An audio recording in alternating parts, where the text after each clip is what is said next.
Welcome, mortals, to the Beautiful Dead podcast.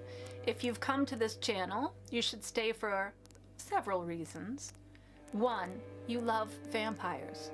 This is a vampire podcast where we break down movies, TV shows, and books about vampires. We talk about the universe that's been created, how are they made, what rules do they have to follow, and more. Every once in a while, like October, I set aside the fiction and talk about all things vampire. 2, you have a podcast or would like to have a podcast and want to see behind the scenes of recording one. I edit out very little, so you will get to see mistakes and interruptions and learn along with me. Or 3, you're a fan of the podcast and you just want to watch me record it live. Or you like my books and you can't get enough of me. So, if you're still here, I promise it's due to your own free will, and I have not used my powers to keep you here. Now, watch the title cards and listen to the music along with the podcast. I'm gonna go get a bite, and I'll meet you back here, nice and full.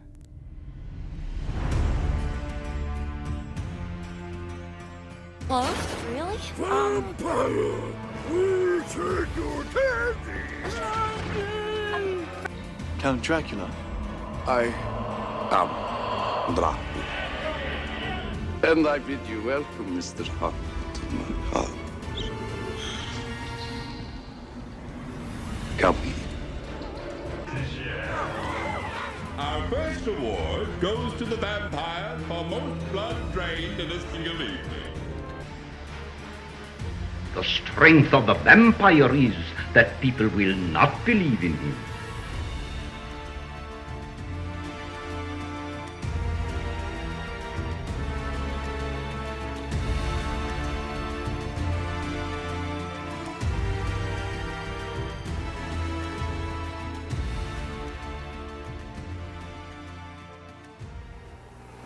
Good evening, my fellow vampire lovers. The sun is going down, and you know what that means. It's time for me to record another episode of my podcast, The Beautiful Dead. As always, I'm your host, Lena Nazari. Go to lenanazari.com. It's the easiest way to find me. Go to Instagram, The Beautiful Dead Podcast, TikTok. Not really on the Facebook too much anymore. I am there, but I won't see your messages as quickly, just so you know. Just so you guys know, a lot of my social media is like pre-programmed, because as I have been very clear on this podcast and YouTube channel that I work 2 jobs and have 2 kids, and sometimes that makes you busy. So I do pre-program sometimes.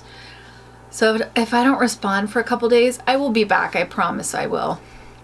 I go through spurts of being active and then spurts of being not so active. For a little while I had a social media manager, but I don't know. The problems of having too many things on your plate, right? Reese is out. If you haven't checked that out, please go check it out. If you have never read any of my books and you're interested, Bite Shift is the first one, but Reese is a prequel, so you can read it before the rest. Just don't read the prologue. Just listen to your pal Lena. Don't read the prologue. Tonight's vampire tea is Sunrise Sensation, obviously, because we're watching the movie Sunrise. So I was like, oh, I'll do this one. But this is a white tea with lemon and ginseng and ginger root. This is a good one to go to if you're like not feeling so hot. Like if you can feel it coming on, I will go to this one. If I start to feel like I may be getting some kind of human virus, I will fight it off with my Sunrise Sensation. I'm not gonna have a whole lot of beginning stuff because it's summertime and you guys want to be outside and you're using this to listen to distract you on the treadmill or cut grass or whatever. So I'm gonna make this short and sweet. I don't have a lot to talk about right now. Not a lot going on, which is a good thing. So we are gonna go ahead and jump into this one. This one is called Sunrise. As I told you last week, we're cleaning up my Amazon Prime watch list. This one popped up. I saw that Guy Pearce was in it, and that was really all I knew about it. And just looking at the cover, I was like, oh, that looks kind of heavy. But I do like Guy Pearce, so I thought I wanted to watch it. I will say this is stellar acting. Stellar acting. Wowee. So I did find a very good synopsis, and I am going to go ahead and read this to you now. So if you have never watched this YouTube channel or listened to this podcast, massive spoiler alert. I'm going to ruin it all for you. By the end of this podcast, you're going to know everything about this movie. So if you love Guy Pearce and you didn't even know he was in a vampire movie, stop this, go watch it, and then come back. We will wait for you. It's okay. My tea is still nice and hot. We have lots of time. For the rest of us, let's talk about Sunrise. Fallon is the local sheriff in a small mountain town. After offending Reynolds, the local bad guy, and Ma Reynolds, he and his wife are beaten, tied to a tree, and left for dead. Redcoat is a local urban legend, a creature in a red coat who kills the animals of the forest. It's revealed that Redcoat is a vampire who comes across Fallon and his wife tied to the tree. We're off to a good start here. He feeds on the wife, but turns Fallon into a vampire. Fallon had been living in the woods and becomes weak. After an unclear amount of time, he stumbles back to his home to find a Chinese family, the Loys, I think, are now living in his home. The patriarch of the family was taken to Reynolds and told to sign his land over to the man. When Mr. Loy refuses, he's murdered by the Reynolds. This leaves Mrs. Loy, his teenage son Edward. This leaves Mrs. Loy, the teenage son Edward, and young daughter Emily to fight for their land. They take in the weakened Fallon to care for him. Edward pushes back, telling his mom they can't trust anyone, but she insists they must help him. Fallon tells Edward he needs fresh blood. Edward reluctantly kills a chicken to provide the visitor with a bowl of blood, watching him drink the bowl and asking, "Are you Redcoat?" As Fallon recovers, he starts to help the family. He fixes their tractor, scares off Reynolds' men, and helps bury the family dog when it's killed. Meanwhile, he visits Ma Reynolds, seeing that she is frail and sick now. She recognizes Fallon, saying, "We killed you." He leaves Ma, and we see the Redcoat is standing in the corner of the room. Ma Reynolds is now dead, and Reynolds' grief has made him insane with hatred for the Loy family. He's consumed at the idea that foreigners are taking the land and resources that should belong to the locals.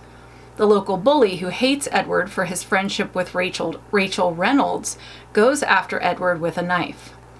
Rachel is there trying to stop it when the boys begin to wrestle. Rachel attempts to pull the boys apart only to be stabbed and dies.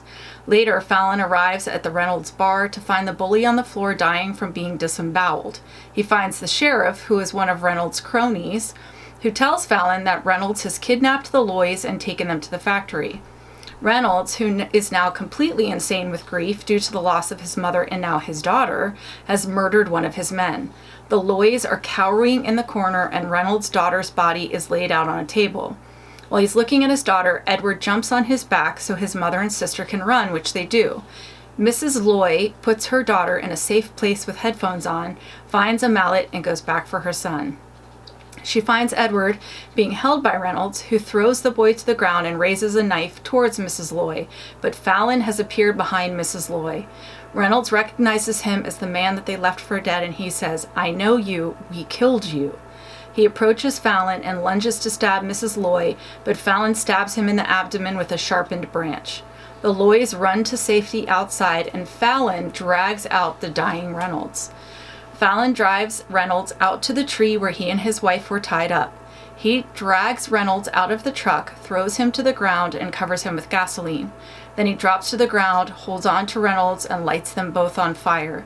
We see him offer his hand to Reynolds to hold as they die. Flashbacks show us that Fallon is remembering his wife as the flames consume both men and the tree. Later, Emily lays flowers down on her father's gravesite. She rises and holds hands with her mother and brother. We see ashes in the wind, so it's likely the morning after the fire. Mrs. Loy looks back to see a stag who walks behind the tree. Heavy. That's what I thought it was going to be. I thought it was going to be very heavy. But this is what we're here for. We're too far in, everybody. We're going to have to finish this one out, okay? So let's go ahead and break down this universe.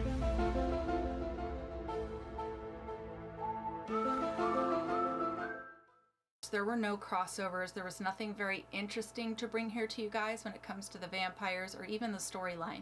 So let's go ahead and break down the universe of Sunrise. Relationship to humans. The vampires, like any good vampire, walk amongst the humans, using them for whatever, whether it be blood, money, refuge, whatever they need. But the humans have no idea it's a vampire, nor do they believe vampires to be real until they see it for sure. Relationship to animals. When Fallon is hiding out in the barn of the family's dog is whimpering while looking at the barn, and he is barking and barking. So we know that the dog knows that someone's in that barn. Now, it's not clear if it's because it's a vampire or just the dog is alerting the family that, hey, there's a stranger in the barn. Either way, we do see the dog react to him. Several times throughout the movie, we see a shot of a stag, and it almost makes me wonder if the implication is that Redcoat is shifting into a stag and watching all of this, but maybe like I'm dumb and there's a more profound reason. This is one of those films, and we talked about this when we talked about The Addiction, is like if it was a little bit artsy, so it's possible that I missed out on some of the meaning. I never ever told you guys I was the smartest person around, okay? Definitely some things go above my head, and it might have, but I thought that it was Redcoat shifting into the stag and kind of watching this all go down. You guys let me know in the comments what you think. Appearance. Fallon looks human, but in flashbacks, we find out that this Redcoat, the local urban legend, is a vampire who turned Fallon. Now, we kind of only see his fingers, but they are brown and very bony and very long and almost skeletal. So to me, that tells me this is a master vampire, and that the longer you survive as a vampire, the more unhuman you are going to look. And we talked about this with a bunch of different vampires where the ancient ones no longer look human. Fangs. We never see fangs. The first time that Edward brings Fallon blood, we hear a squishing sound, and then Edward reacts, and then we hear slurping. So I don't know if that's supposed to be the sound of the fangs pushing through the gums. I don't know. I'm sorry. But to me, if I don't see them, they don't exist. That's how I feel about that. Blood. The vampires do need blood. Fallon has been living off of animals, so we know that it doesn't have to be human blood, and we see the Redcoat very, very early on feeding off of an animal in the forest, so it does not have to be human. However, they do drink from humans because we see Redcoat drink from Fallon's wife, so we know that they can drink human blood but choose to live off of animals. Sunlight. First scene, we see a man eating a deer in a red coat. We know it's one of our vampires, and he is in the sunlight. But then when he's hiding out from the family, Fallon is like hiding in the shadows and avoiding the sunbeams. But then his bed is in the sunlight later on. And then he steps right out into full day. So I'm not sure what the hiding did or what that meant. The only thing I could think of is if we wanted to apply logic to it is possibly once you've fed and you become stronger, then you can be in the sunlight. But he was so weak when he arrived to the Loys that he couldn't tolerate the sunlight yet. Possible? I don't know. But later on, he steps right out into full daylight to protect the family from the bad guys. Sleep. They can sleep anywhere they want. Holy items are never addressed. Rules. You know, the one private residence he's in, he is invited to. He's like basically carried into it, so I don't know if he needs to be invited in. And as far as powers go, speed kind of seems to be the only non-human power that he has. How are they made? In a flashback, we see a wrist being cut. And so this tells me that the Redcoat master vampire shared his blood with Fallon, and that's how Fallon is turned, unlike his wife who's just fed on. But we don't see it. So I can't really report on something I don't completely see, but the implication is there. How do they die? The only thing we know for sure is that fire kills Fallon. Fallon's the only vampire we watch die. And it is by fire. So we know fire for sure, but that's the only one I know for sure. Heartbeat or breathing. Ooh, Fallon is quite the heavy breather. So we know that vampires have respirations. And then the little girl in the family that he's staying with is playing nurse, and she like listens to his heartbeat. So we know he has a heartbeat. At first I was like, is the heavy breathing just an acting choice and they're not thinking through the fact that this is a vampire? But then we hear a heartbeat. So there you go. Got it answered for me. I sure do love it when you guys explain stuff to me. Makes my job a lot easier. Are they good or are they bad? So this vampire is a good guy. In this movie, vampirism is forced onto him, and he chooses to live in the woods and live off of animals as long as he can. And then once he's with this family and becomes strong, he protects this family, he looks out for this family. Now, non-vampiric plot device sidebar here. Non-vampiric plot device sidebar. For all you filmmakers, for all you screenwriters, can we leave the dogs alone? Please. Anytime I watch a horror movie, anytime I watch any movie where a dog is introduced, I'm like, oh, let the dog be okay. And let me just tell you, the dog is not okay in this one, and I don't like it. I don't like it. I will never forget watching Stephen King's Needful Things with the Rottweiler. If you guys have seen it, you know what I'm talking about. Traumatized. I was traumatized. This was another one where I was like, oh man, can we just leave the bad guys? I mean, can we leave the dogs alone? But like, let me just tell you something. If you're a bad guy in a movie and you hurt a dog, I'm gonna jump up and applaud when you die. John Wick. You wanna talk about trauma? My kids let me walk right into that movie and gave me no heads up, and they knew, and I had to pause. I had to pause the movie because I was crying so hard. Awful. Bad guys? Leave the dogs alone. All right. Okay, let's end that part of the podcast. Tropes I love and tropes I hate. Tropes I love. I love a good revenge trope. I think we have definitely touched on that before on this podcast. You know, get that vengeance, baby. Get that vengeance. And I love when the hero walks in and the villain says, "We killed you." I think they used that in The Crow. Am I wrong? Man, I love that. I love when the hero walks in and the bad guy's like, but we killed you. Love storytelling through flashbacks. I've told you guys this time and time again. This is where vampires are great because you get such a large amount of time. So you get to use flashbacks so well when you're doing storytelling. I especially love the trope of the woman you loved who is now dead walking through the field of wildflowers in a pretty dress. That's such a good trope. I love it. It's so overused, but I love it so much. Tropes I hate. I'm going to say this real quick. If you have fangs, if you don't have fangs and you're in the sunlight and you have no powers, what makes you a vampire? Please explain it to me.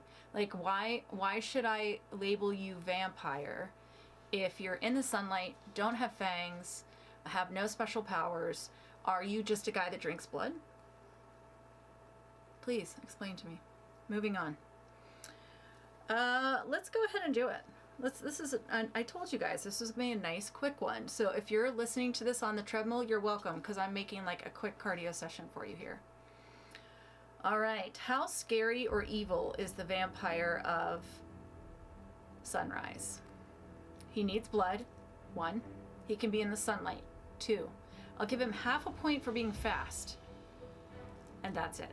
Sorry, buddy. You don't possess powers. Your morality is like completely intact and even better than most humans. You like only feed on animals. You help this family. Your spirit is broken. You end your own existence when your mission of revenge is complete.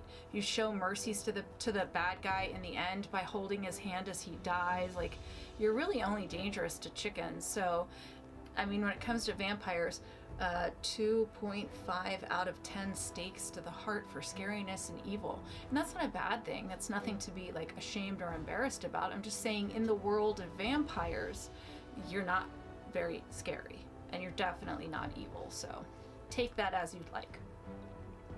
How sexy or alluring is the vampire of Sunrise? So sometimes the ratings will super stress me out, but this one was very, very easy. This man has no special allure. The little girl looks right at him and says, "You smell, you need a shower." Doesn't appear to even care about sex. His one and only love is dead. He just wants his revenge and then he wants to die. So 1 out of 10 onks for sexiness and allure. You got your honorary vamp point, but short of that, I mean, being a vampire doesn't mean you shouldn't use deodorant. My thoughts. So if this was just a movie review podcast, it wasn't vampire specific, I would say phenomenal acting. All caps, phenomenal acting. Ma Reynolds gives me chills. She was so good, so good. And the setting, chef's kiss. It was so good. It was so eerie. It was these beautiful cinematography moments with this amazing stellar acting. But this is a vampire specific movie review podcast. So what I have to say is, what a missed opportunity. It's a real missed opportunity. The script left so many questions. And the movie was only 93 minutes. So you definitely had the time to add a little more to it to really grow these characters, really make it a good story to tell. Redcoat is our original vampire. Why did he turn Fallon and not the wife? Where did he come from? Is he the stag? Why kill Ma Reynolds? I have so many questions. And I loved the whole urban legend part of it. You know, I grew up down in Virginia. Anybody who's grown up in the Appalachian area knows like there's some great urban tales there. You know, anybody who's into cryptids, anybody who's into that stuff knows like urban legends, and especially localized ones, are so ripe for storytelling, and you really could have used that, especially in that Appalachian setting. If someone had taken the time to sit down with someone like me with like vampire expertise and sat down with me and said, how can I beef up the vampire part of it, then this would have gone down as an epic vampire film. But right now it's a great cast that was wasted on writing that was just at such a lower level. So you have this low level writing with this high level cast, and it really could have been something. So I'm telling you this is what I'll say. It is worth a free watch. If it's free, don't pay $6 to rent it like I did. Wait for it, watch it, stream it for free.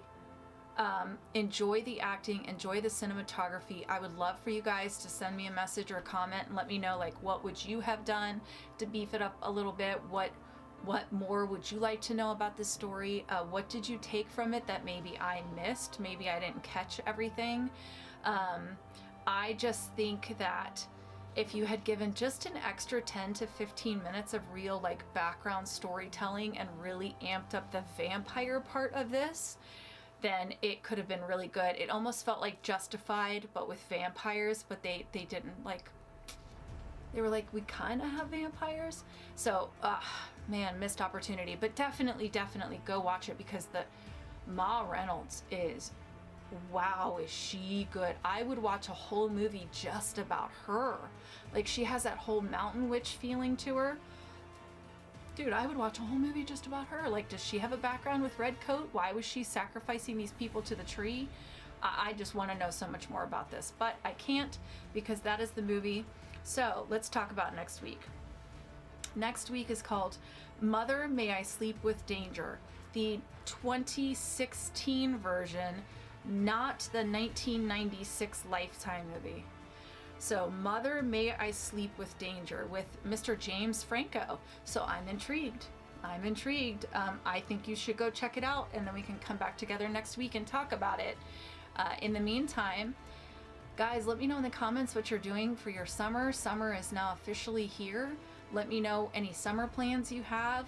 Let me know safe ways to stay out of the sunlight for people like me. And I want you back here in a week, okay?